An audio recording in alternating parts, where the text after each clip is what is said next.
Herzlich willkommen im neuen Jahr, liebe Zuschauer, Zuhörer.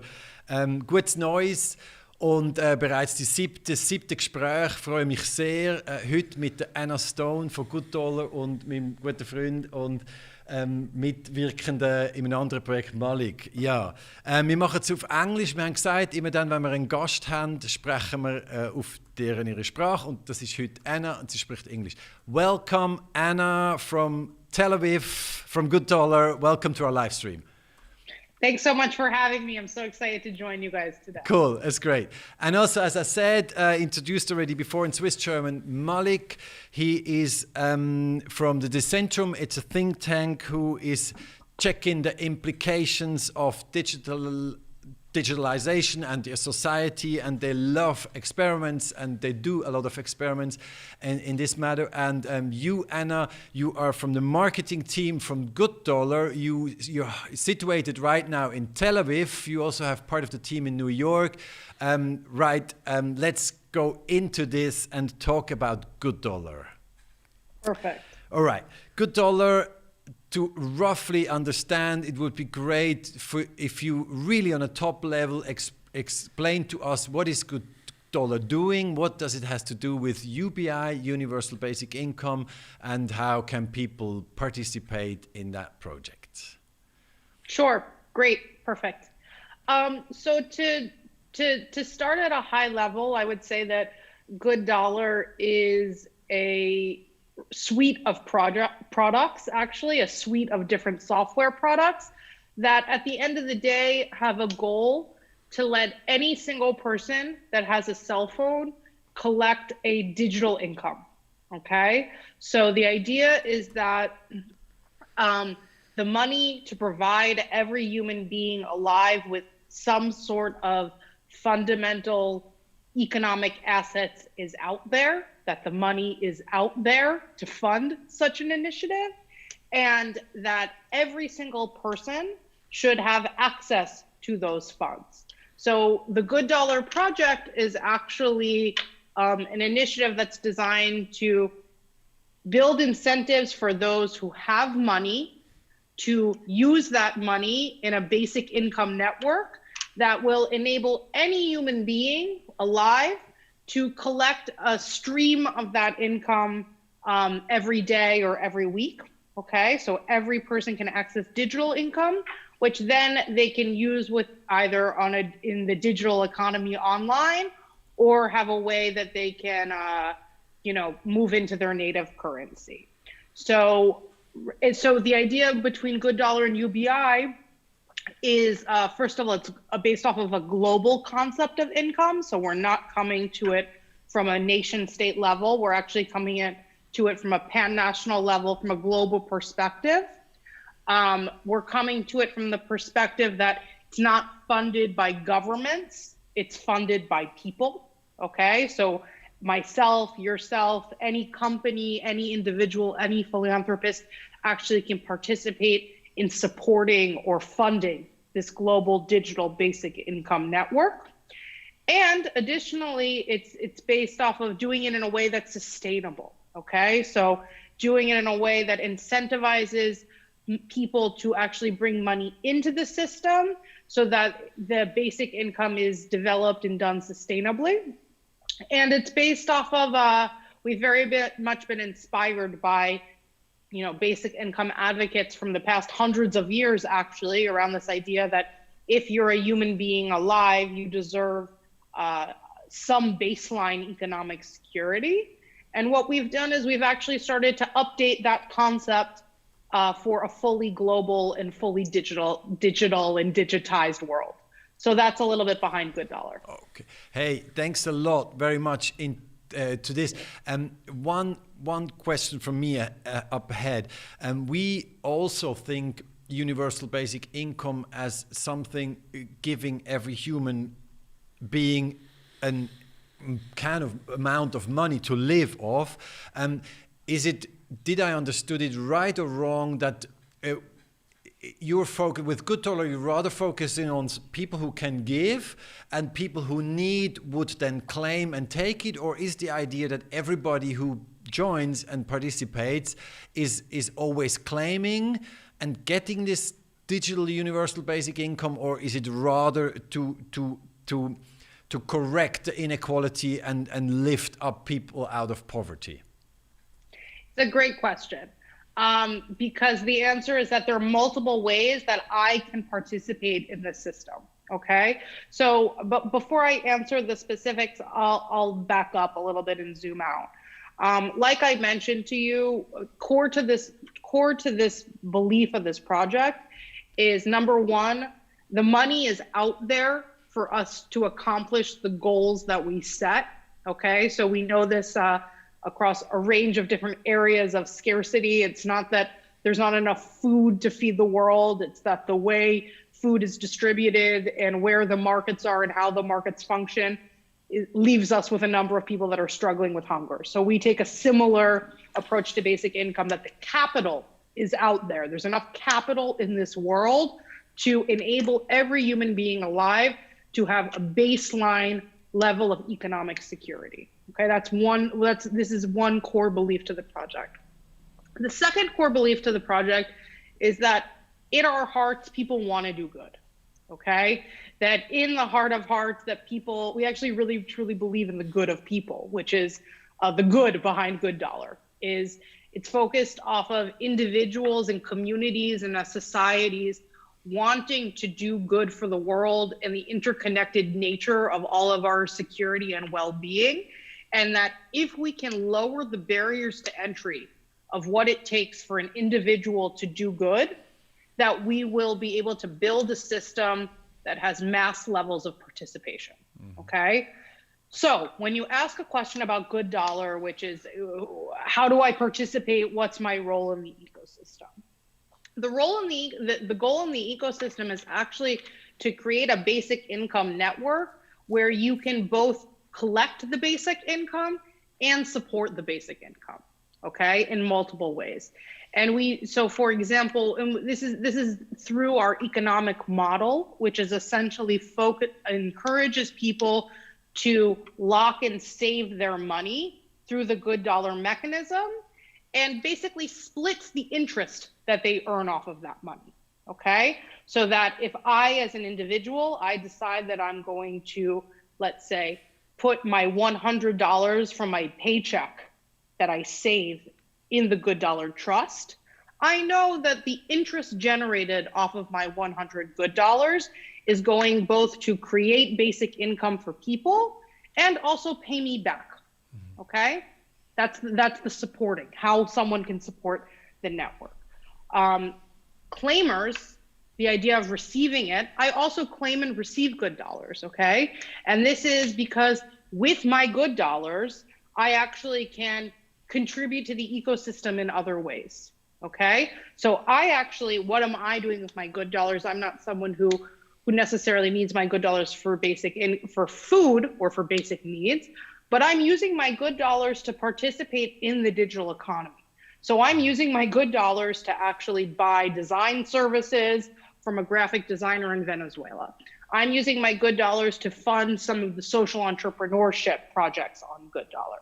I used my GoodDollars to actually buy web design from another designer that we had in Zimbabwe, I think it was. So actually the idea is that let's forget what we know about traditional philanthropy in terms of donors providing to aid recipients, and let's actually imagine a world where we all can contribute to the welfare of one another, depending on our own ability to contribute. Great. Hey, sounds a little bit like a perpetuum mobile for money. I would love you, Malik, to dig deeper into the crypto and the questions around it. Thanks, Anna, for this explanation. I think it gave us a rough roof of what's it about. And yeah, please go ahead, Malik. Thank you very much, Silvan, for the introduction, and Anna as well for explaining the high-level mechanics of GoodDollar. I mean, both Silvan and I, we checked it out. So we signed up and we were able to collect the GoodDollar. You have to wait a little bit to be eligible to recollect it. And maybe you can go a little bit more into the specifics here. So as an individual, I'm able to create an account, right? And I can do that with social sign up. and then claim good dollars. Correct? Yes, you got it. And I mean, where are these good dollars coming from? So you're minting them somewhere. Basically, how is this mechanic working? Can you explain that a little bit? Sure. So we actually, I'll explain the endowment model, which is actually a major inspiration for our work. So when you hear about an endowment or a trust model, is essentially a strategy for how you finance non-revenue generating activities, okay? So universities use this, charitable foundations use this. This is a popular financial model for basically, how do I create operating income for my nonprofit where I'm not spending all of my time and my money just doing fundraising, okay? So the idea is actually that if you can collect a large enough trust, right? If you can collect a large enough amount of principal, that then you can use that interest as your operating capital, right? To pay your salaries, your fees, your rent, etc. So what we've done is we've actually taken this model, which is deployed by nonprofit organizations globally, all over the world. And what we've done is we've said, how would this model work in a way, in a basic income context, right? To actually deliver on this use case of basic income. And so what we do is we actually, we've basically taken this same concept and we've built it on a decentralized public blockchain of Ethereum, okay?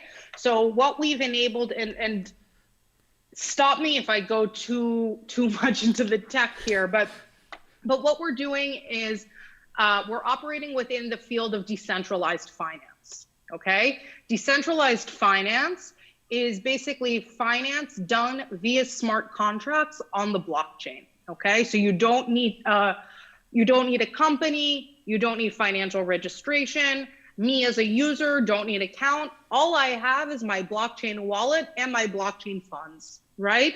And based off of how these, basically different contracts provide different services, okay? So we talked a little bit about savings and loans, right? Today, if I make money, I save my money, my bank will pay me interest for my funds if I save it in a bank. Why? Or a little bit of interest, maybe negative interest now, actually. But at one point in time, I actually heard they did pay interest. But the idea is that why am I paid interest? Because those funds are then taken and used by the bank to loan out to other people, okay? So basically in DeFi, there have been new blockchain companies that have written smart contracts that perform the same function. You deposit your funds into the contract, those funds are lent out. The person who owns the capital receives an interest payment, right? So first of all, that's the first part of the model. Like, where does the money come from? How is it sustainable? That's where the first part of the money comes from. Is so we've taken a certain amount of funds, we've locked them as our principal. The interest, there's interest generated based off of that, and we move that interest into a treasury, okay? It's called the good dollar treasury, or the good dollar reserve. And this is essentially our Federal Reserve for the good dollar, okay? This is our treasury that actually collateralizes the currency, if you will. And so as interest is generated and as interest is moved into the good, or the treasury, if you will, new good dollars are minted, okay? And so essentially, what do we do with those good dollars? We actually then take those good dollars and we split them, okay? Part of them go to the person who is entitled to earn interest off of their capital, the person that actually staked their money. And the rest of them go to the daily distribution to be distributed as basic income, which are the good dollars that you claim in your wallet and I claim in my wallet. And every day, There's a different distribution based upon how much interest was generated and how many people are claiming that day. So that's a little bit more into the model of where does the money come from. Now, why does this matter? Because I think that's also important. The reason why it's important is that it means that good dollar isn't just a token that's out there in the air, that's not connected to the value of any other currency, okay? Instead, within good dollar, there is actual, real, stable money that is backing the good dollar, okay? So that even though good dollar is not a stable currency, it's not $1, it's a different price, okay? But the important thing is that it's backed by real money, okay? Which is a system that all essentially, many fiat currencies use, many financial instruments use, is collateralizing currency when you mint it. Thank you very much for explaining that a little bit more into detail. So I saw that you launched in September, right? And until now, Yes. you have almost 50,000 people claiming the good dollars. Yep. And how is the distribution worldwide? Is there like a few countries that are claiming most of the good dollars? Is there like a hotspot around Israel where you're from? Or is it distributed all over the world? Sure. So we have users in over 180 countries. So I have to say that, like, in terms of a global basic income experiment, I don't know of one that's currently operating in so many countries simultaneously, which is, as I mentioned, the idea is that with digitalization, globalization is such a part of that, right? So there's that.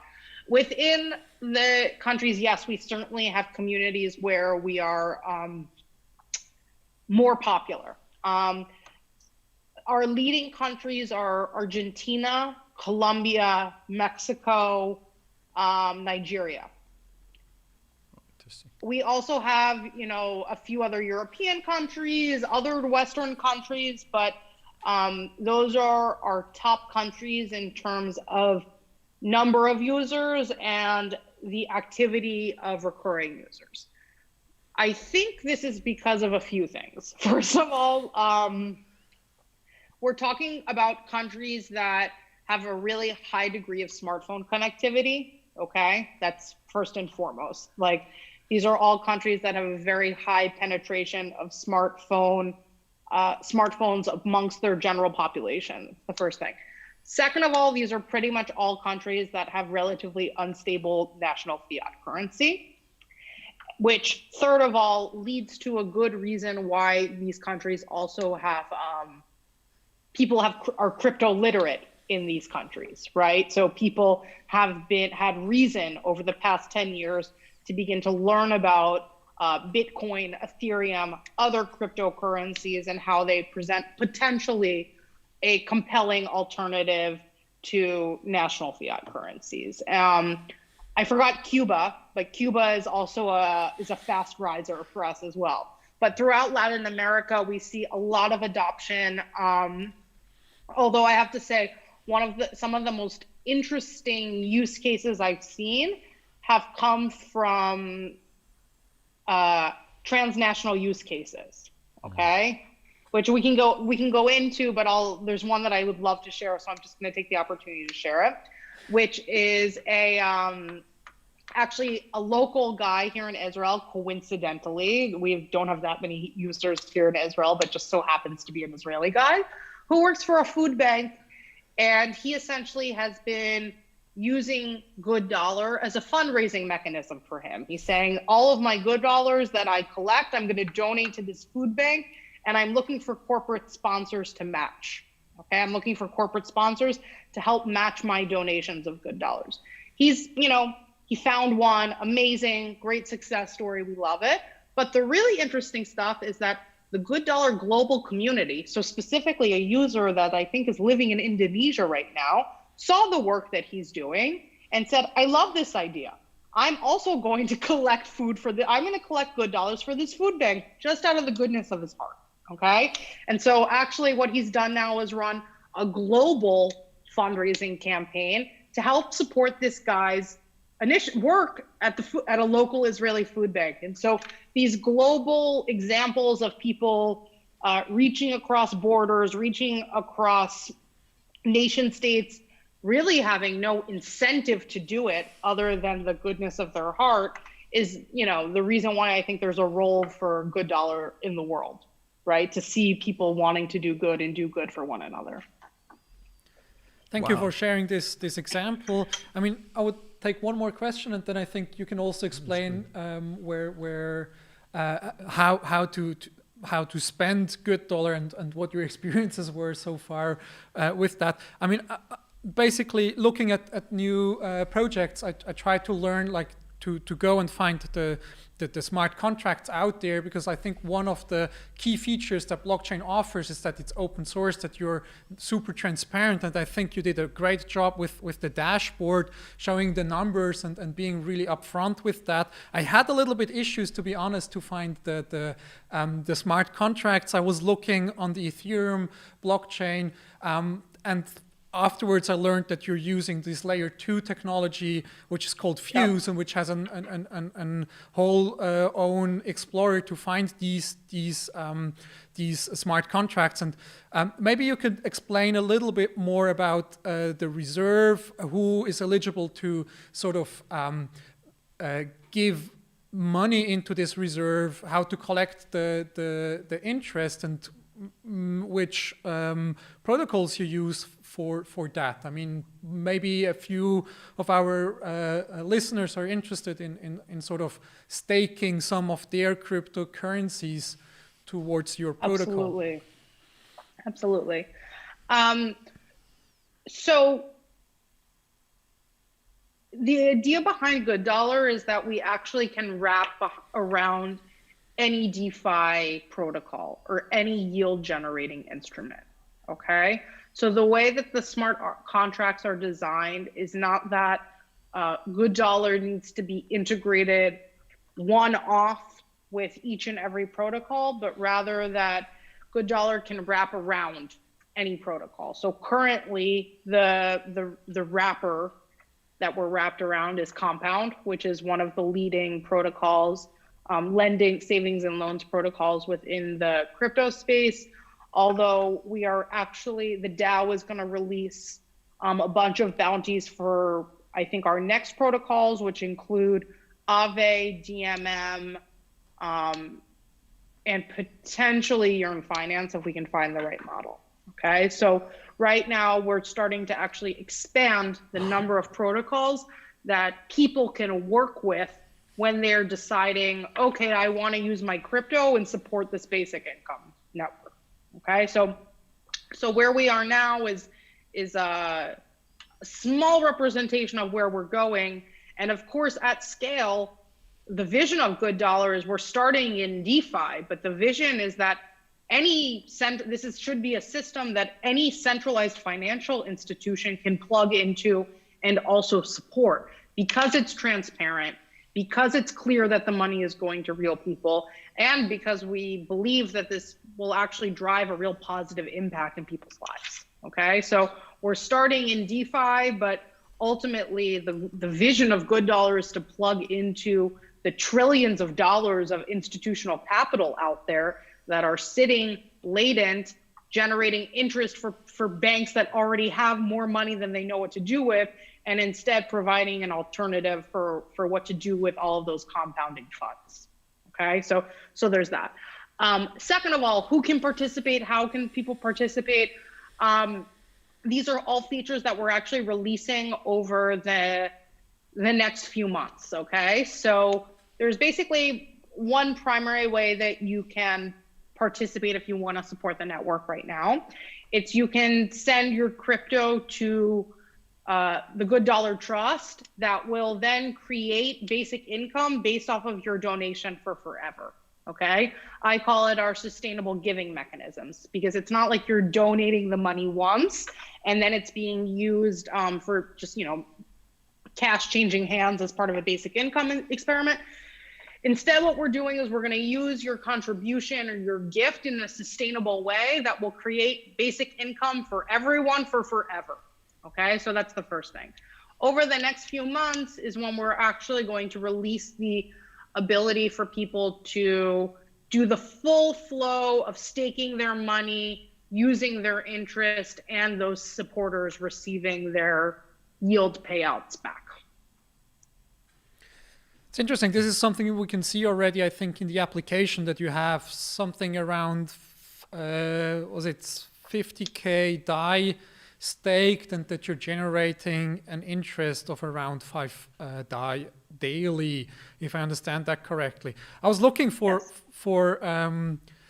GoodDollar and Compound before, couldn't find it. Maybe I'll find it throughout the show.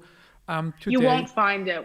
You won't find it. We're not through their we're not listed as part of their interface. Oh, all right. So yeah, I mean, usually I would have been surprised since you launched in September if I would have found you already. But nevertheless, it's good to understand where you're heading to, and that you're also sort of starting from decentralized finance and thinking about entering the more regulated classical finance infrastructure that we see. I mean, one question that arises as well is, I mean, trying to implement universal basic income on a global level. I think one of the biggest challenges people are facing is that there's just a huge difference in how much worth $5 are. I mean, in Switzerland, I can buy a coffee with $5, more or less. Maybe half a coffee. In Morocco, my roots are in Morocco. In Morocco, I can have a full-fledged meal, and Morocco is, I would say, a very nicely developed country. And there are other countries where you can probably live a week or even a month with $5. So I think that's quite a tough challenge to address in how to distribute now equally funds and still find the right amount that makes sense, right? Yeah, absolutely. I would say that, first of all, that's a huge problem, okay? And I don't think that any one company, let alone a nonprofit like ours, is going to solve for the purchasing power parity gap between countries, right? So that's not it. I will say from our perspective, we've actually tried to build that market dynamic into the product experience, which is that one thing that's unique to GoodDollar is you have to log into your wallet and you have to claim daily.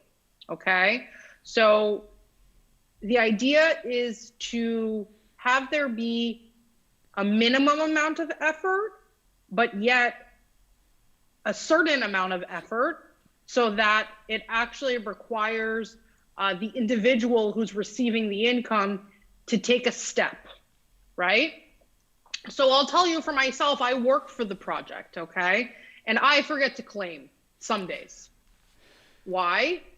Because the reality is I'm not relying off of my digital income to pay my bills or to build my business or pay my rent or whatnot, okay? But there are many, many users who have the time, focus, attention, and have claimed every single day since we launched September 8th.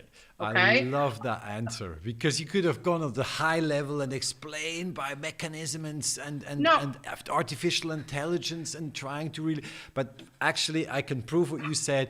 I made a subscription and I claimed twice just because of interest, but that's why this? Because I'm not in an urgent need. And I found exactly this very, very nice and interesting approach, saying, hey, we can't level that equality. That's not possible. Not, as you said, never, no NGO around the world made it possible.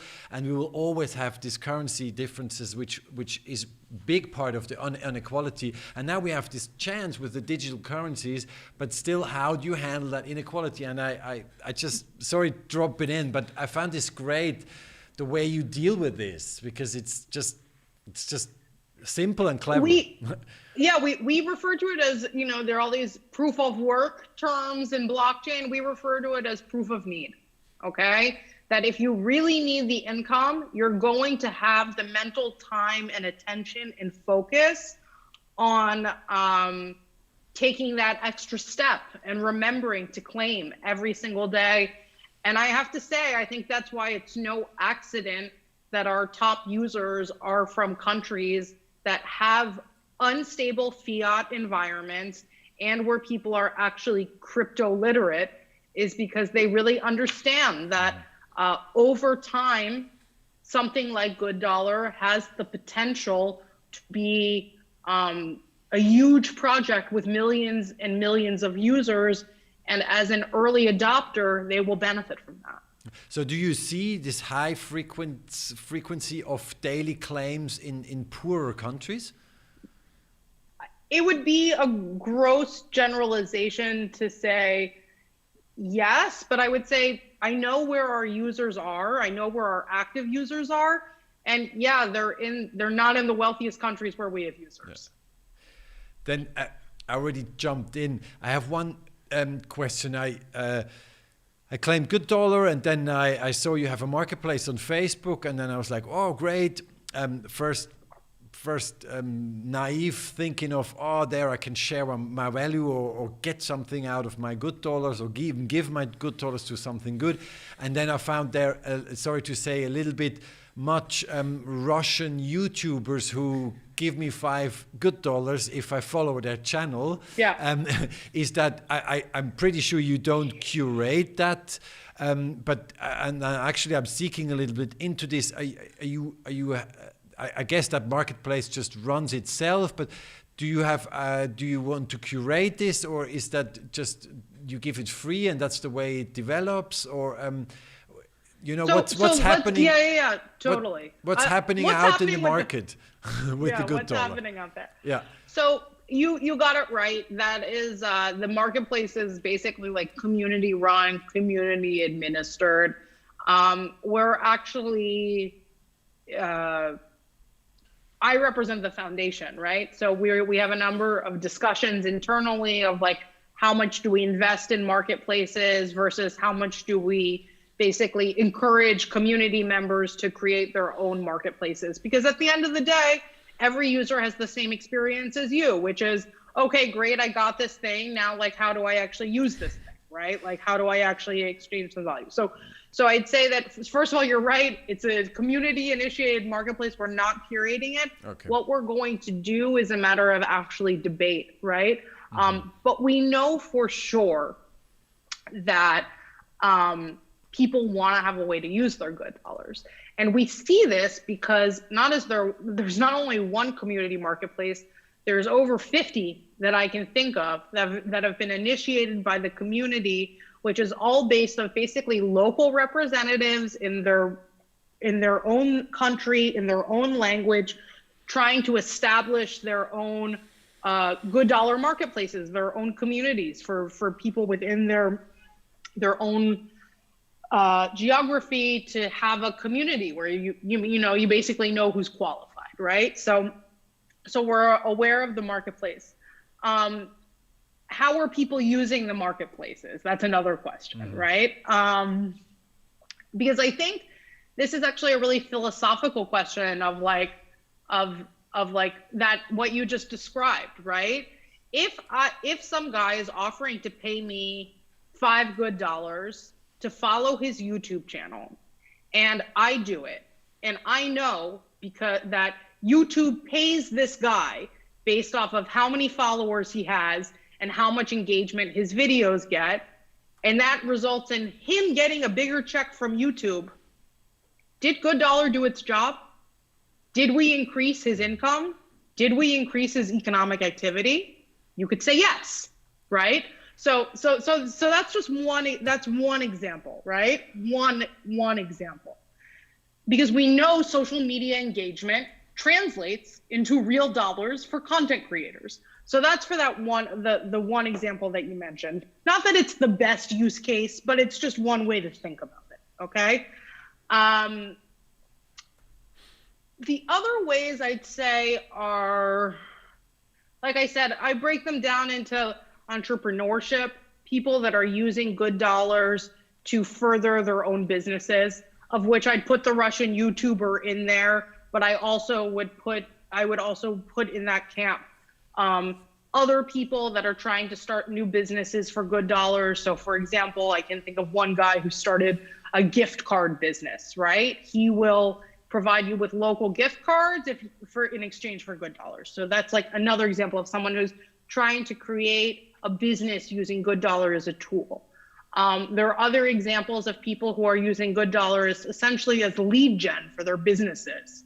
Okay, like basically I'll give you a cheap logo because I want new design customers, right? I'll do something freemium model essentially for digital services people. There are also people who are actually really leaning into the peer-to-peer used services or digital services market. So we have a few community members now that have been experimenting with a new marketplace that actually is based off of like geolocation and a lot less of that YouTube stuff. So we hope to maybe we'll endorse it soon. Okay. And then the third thing is actually is kind of like that social good use case, right? People who are looking to use good dollar as a tool to help incentivize good work that they're doing for their communities anyway. Okay, so these are the most amazing, heartfelt examples. The guys who are planting trees for their good dollars, the people who are picking up trash for good dollars, the people who are actually that food bank example that we discussed. So there's lots of really cool examples of social entrepreneurship where you see people kind of playing at the intersection of altruism and incentive, which I think there's a lot more room left to explore. Super. Hey, before I go into a user question, which I think is interesting, it's great your answer, because you're completely right. If you spend $5 good dollars or you spend $5 bad dollars or dollars, excuse me, you for a YouTube subscription, it's a discussion of whether you do it or not, and and if you want to really pay to subscribe to a channel you're not interested, because the normal marketplace and the business of YouTube works like that. So it's great to hear that local communities, social communities, and social entrepreneurial stuff is happening. And specifically what I like most is that people start to explore new things, new ways, experimenting with stuff like the food banks you mentioned. And so it's really great. Us also doing experiments for business specifically in digitalization or with UBI. It's great to hear that you already managed to launch a platform that endorses people to do so. And so I didn't want to mean saying it's only YouTube subscribes business out there for you, but I wondered exactly what the marketplace is going. But now I have the question. The thing that's so interesting is that good dollar is a tool, right? It's an open tool for the market to decide how it's going to use, right? So people have said that many times about money as a tool, and this token is just a representation of value. Well, the challenge is that there's, in most projects, in most experiments, there's a risk to experimenting, right? Because you need to buy in, right? So for most people, it's not free to experiment. And the idea behind good dollar is actually, if we create a free system that at its heart is providing free money as a free tool, what will the people do with it? Because they don't have to buy in. There's no cost to trying. They just have to try. And so I think that's the experimental part, and the low barriers to entry is definitely key to why we think we'll see a lot more experimentation, right? Just because the barriers to entry and the risk profile of what it takes to become a user or to join the community is so low. Yeah, it's great, and it's sort of already free answered the question from a user, from Ale. He writes, isn't proof of need easy to shortcut by automation? In brackets, your code is open source, so automation is easy, right? Maybe I can take that. Yes. Yeah, go for it. If you want to talk about solving digital identity on chain, go ahead. I mean, basically, it's the experience I had claiming my first $1, and I had to just show my video and prove that I'm human. I'm sure that you can fake that, but basically, with all security mechanisms, I think there's no system which you can build that can't be cheated. You just make it more expensive for it to be cheated, and then you will find an equilibrium where these like 1% that cheat need to make so much effort into it that it doesn't make any sense. But maybe you can add on to this a little bit more. I mean, that was basically the experience I had, and I asked Silvan as well, hey, did you also have to sort of share your camera and show that you're a human at that point when you're claiming your $1? Yeah, so you're totally right that we believe that at the end of the day, there will be enough solutions that will solve for this. I'll tell you what our thinking or our motivation between why we selected the camera identity method that we did, and defend that choice, if you will. When you're operating in blockchain, it's a constant balance between privacy and security. Okay, this is how I look at it, which is that I can have my own blockchain wallet. I can have it on the blockchain. I can, no one will know who it belongs to. No one will know that it's mine, and no one will help me if I lose my private keys. Okay. So on this hand, I have a lot of privacy, but I don't have any security, if you will. On the other hand, we're all familiar with centralized services in terms of it's very easy to recover my Facebook account number. It's very easy to re-log into my Twitter account. But we also know that we give up a huge amount of privacy for the convenience of those services, right? So this is the, in software, in decentralized services, this is the constant balance, is how do we provide a user experience that actually takes the best of both worlds, if you will. We also know that one of the major challenges in cryptocurrencies, in working on open blockchain networks, is the user experience, right? It's I don't know, you ask someone, go and open a MetaMask and buy Ethereum. Many people, it will take them 3 days if they succeed at all. Okay, like that's the experience for most people who aren't highly technical. So the question for us is, okay, so how do we bring people on into this world, into the field of digital assets? How do we do it in a way that's actually giving them a decentralized wallet, where they actually have their own blockchain wallet, where they control their own information and they control their own funds? Okay, how do we do it? Oh, and by the way, we're targeting people who probably don't have a bank account, might not have legitimate ID, and we can't assume that they have any literacy when it comes to blockchain or blockchain funds or private keys or public keys or anything. And we want to launch as soon as possible. So these are the considerations that we're taking into consideration. So the reason why we chose face verification, what everyone's referring to, is that when you create a wallet, what we ask you to do is essentially turn on your cell phone camera and take a selfie video of your face. And what does this do? It's designed to identify that you're a real live human being. You're not just a bot. You're not just an AI image of a person. And you don't match, it's basically, you don't match any of the other faces in our system. Now, we don't store the images of the faces. They're all totally anonymized. They're hosted elsewhere. We don't control anyone's images. We don't have access to them, okay?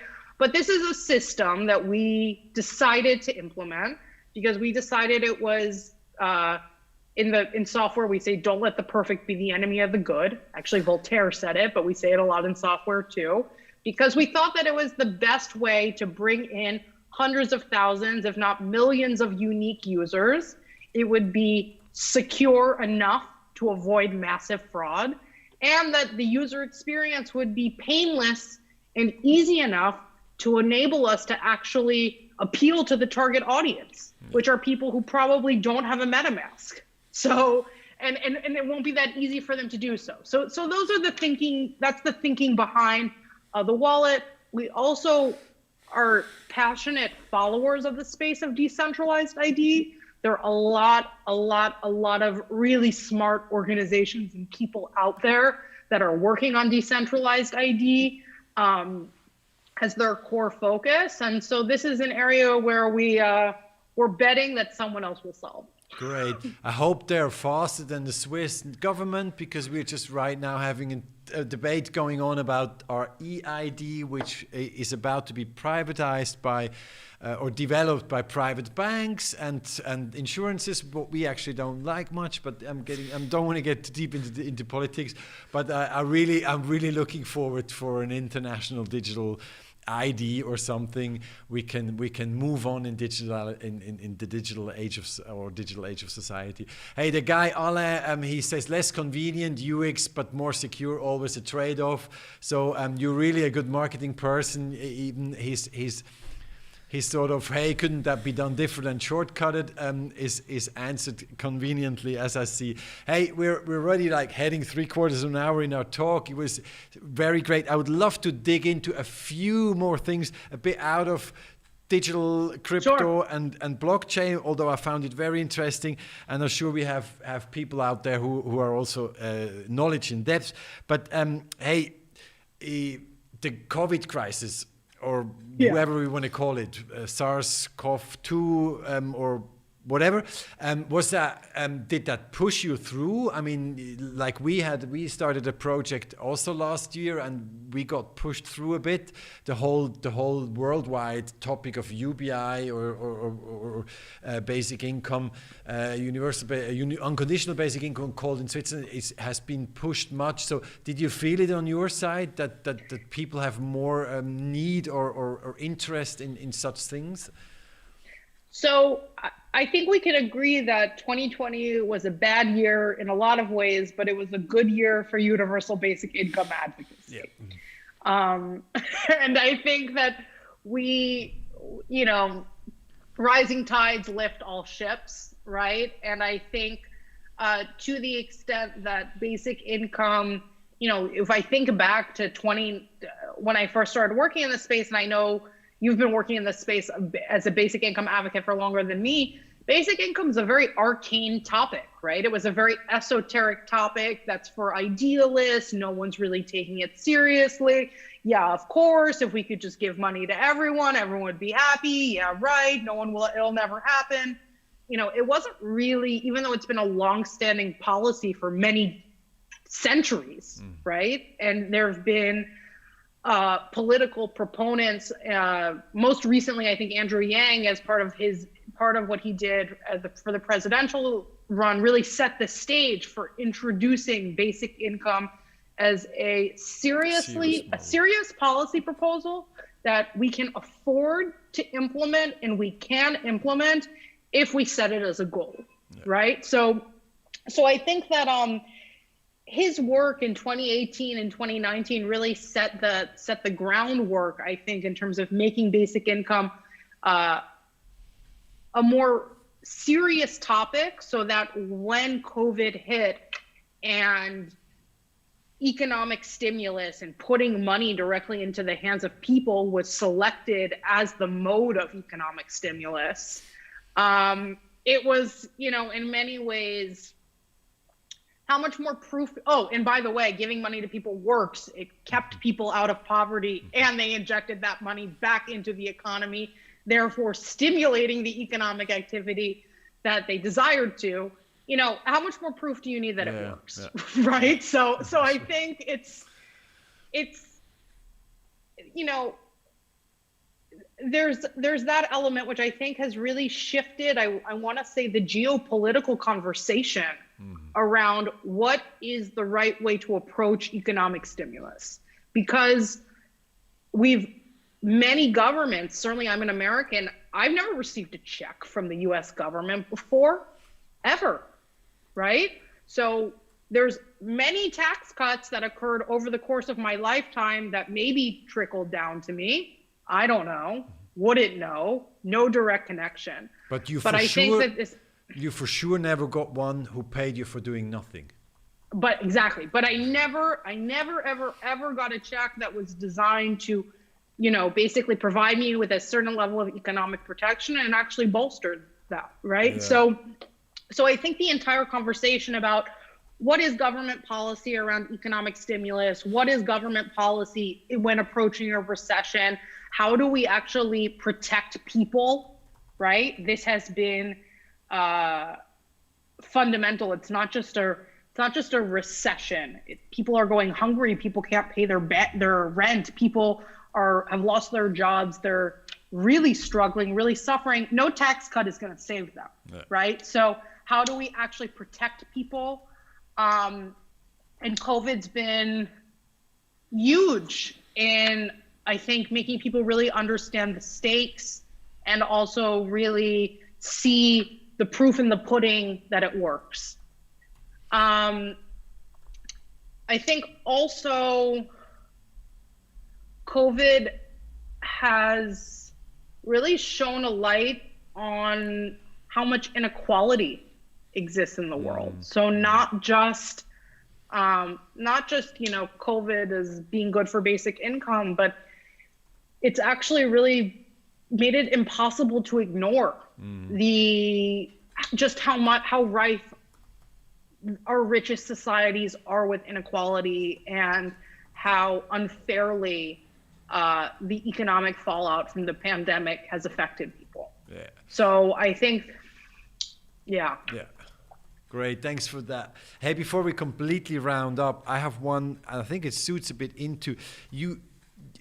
It's maybe not, I wouldn't say it's not clear, but you also state at some point, you're stating that GoodDollar is a trial or an experiment. And my question is I wouldn't call it an experiment, but do you have a thesis you work on, or what are you heading to with the GoodDollar experiment? Are you trying to really sort the ground and check the possibilities and build a platform that can distribute worldwide fairly and among each other, or is it rather I would call it an experiment or a trial of something? And if so, what is your really top level agenda you want to find out? And then maybe Malik has a final question. Then, yeah. Sure. So first of all, I would say when I say that we're a trial, when I say we're an experiment, what we're trying to really prove there is what I started our conversation with, that there's enough money out there to actually pay for basic income if we can change the way that we've designed our incentive system, okay? Which is that if we can make it easy and possible for individuals and corporations to support a basic income network, we believe it can pay for itself, okay? So that's the experiment part. That's the part that's never been proven, right? So when I say that we're working on an experiment, that's the part that's yet to be proven, and that's the part we're really working towards. Now, in terms of like, what does that mean for the platform? What does that mean for the users? I'd say that's not as a trial-like. That's not as experimental. From there, we're working from a thesis, which is that every person deserves basic economic assets, okay? And digital assets are going to be the next major wealth multiplier for the world, okay? So we're making a claim, right? Which is that if we can connect the unbanked, the 1.7 billion unbanked, which currently are left out of the formal financial system, with the next major asset class, which we believe will be digital assets. We believe will be, if not cryptocurrencies, it will certainly be digital, right? So if we can start to work towards closing the gap between those that are currently financially excluded and the next major wealth cap, how will that basically address inequality? So that's where we're coming from. Wow, that's perfectly final word. Maybe you have a final question? Yeah, definitely. I mean, you were addressing inequality, and reading your white paper, I read the trickle-up economy, which I find a really nice statement, basically, that we don't have trickle-down economy, but try to reverse that. Nevertheless, I'm a bit critical in a sense of looking at the dashboard and the top addresses you have. I mean, basically, what I see in the dashboard is that roughly 50 million $good was already distributed, and the top one address is holding 23 million. So I hope that this is the foundation that is holding this amount. But still, like the next one is 11, and then 9 and 7 and 4. So I mean, if we are addressing inequality with such a new system, is it not that basically we're creating a new unequal system which just benefits different people? So that's more or less a philosophical and quite a hard question, I know, but still I would want to hear your thoughts to that. Sure. So what you're seeing is actually when you see $good accounts on that dashboard that have upwards in the millions of dollars of dashboard of $good, it's actually because those are wallets that have basically gone to the free market and collected lots and lots of $good. Okay, so these are not.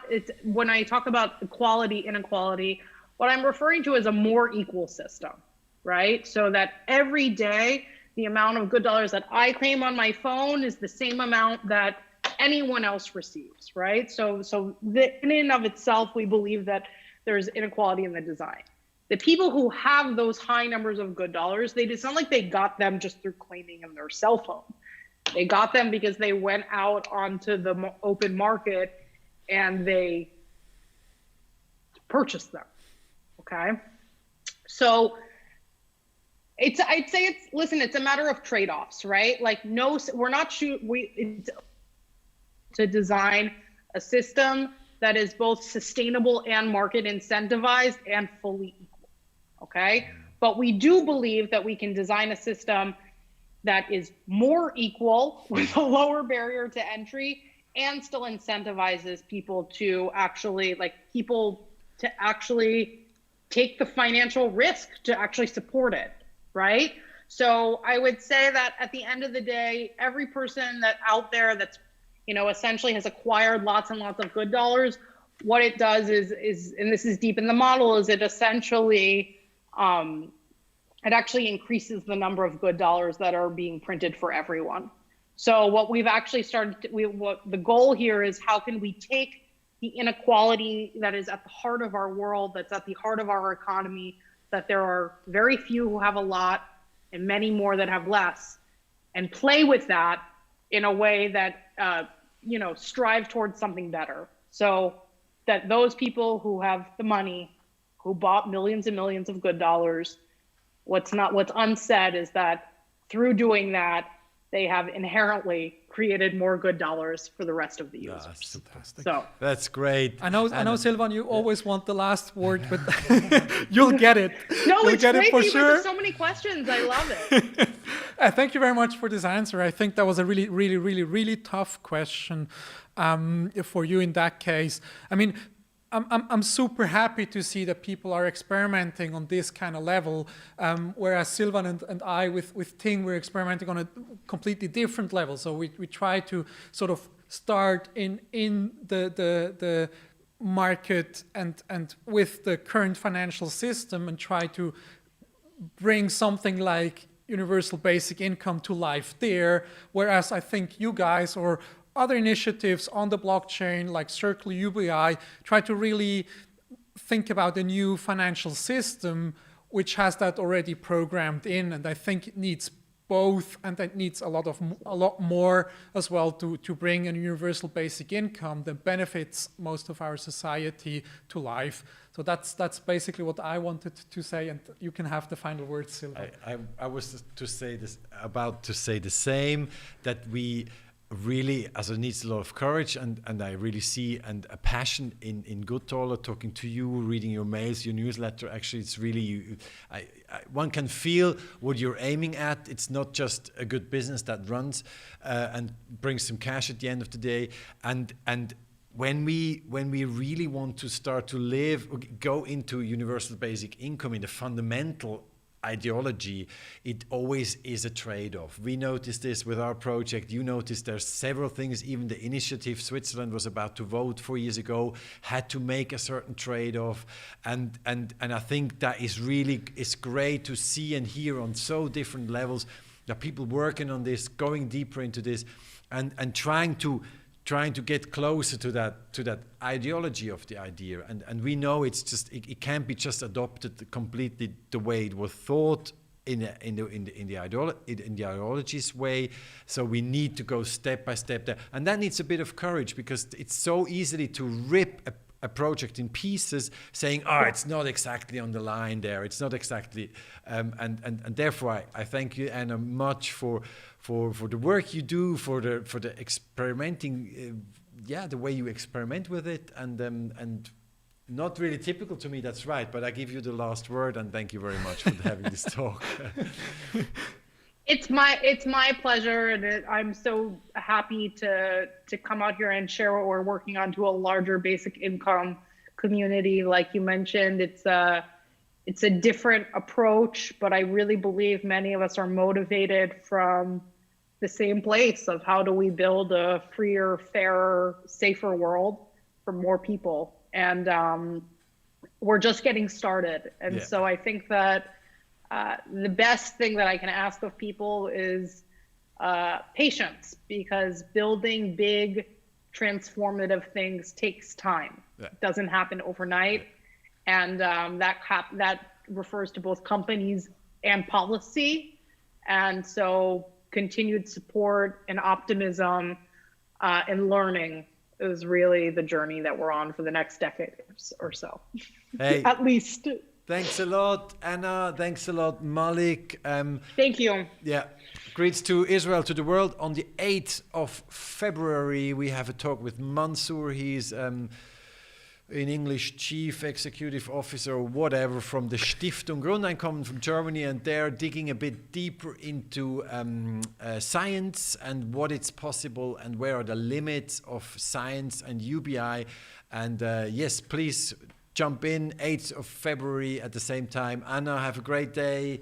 Malik, thanks for being here. And Kuble here, the guys in the back, the team, the tech team here, wonderful job, super studio, super easygoing, and everybody have a nice day. Thank you very much, guys. Thank you. Bye.